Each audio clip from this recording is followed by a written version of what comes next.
伫安平金城里长欧明林带领，包括里办公处职工甲10几位民宿业者，12号自发性摒扫里内环境。里长表示，因为安平古迹侪、景点嘛侪，去假日游客甲带房的民众愈来愈多。伫摒观光的同时，嘛早来环境垃圾等侪无方便，所以有民宿业者主动发起环境清洁甲维护。这造成的脏乱吼，尤其是拢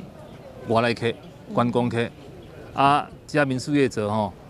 人客嘛足多啦。我都交因有咧开讲讲，无你嘛出来讲，甲环境甲摒扫者，爱弄也真配合。所以这主要目的就是希望要来佚佗的这观光客，有一个新的感受就对。会当看到阮遮较清气。其实今仔这个发起吼，是咱的里长提起啦。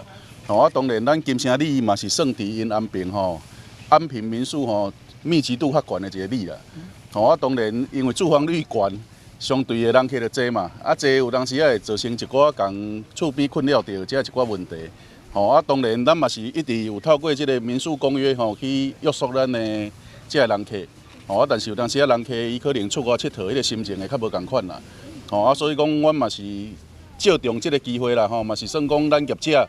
确实，咱毋是讲干想要趁钱尔，咱嘛会当和里面拢会当有一个真好的互动。12号细数行动包括安平区长萧泰华、议员林依婷、李启伟甲这位议员助理拢到场相挺，肯定民宿业者甲里办公处的用心。金城里让里调3日以来我们也变得非常多里调非常的积极把咱整个地方都做得非常的好还有你在这边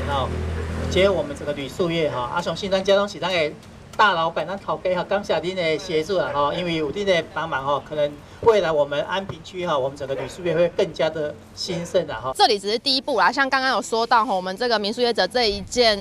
环境清洁这件事情，它是一个持续的。那我们也希望从金城里出发，那在安平整个旧部落，我们之后也希望，因为旧部落也很多的民宿，那我们也希望说这些各个里也可以开始来响应，那让我们的环境越来越好，那也可以提升我们的观光品质。这回摒扫范围主要以细边公园甲关系平台为主，看到清出一地树枝甲落叶，嘛互原本垃圾的公园焕然一新。民宿业者表示，为了维护环境清洁，今日的摒扫只是一个开始，未来将无定期投资，嘛希望唤起更较侪人参与。今日新闻，阮是林英光采访报道。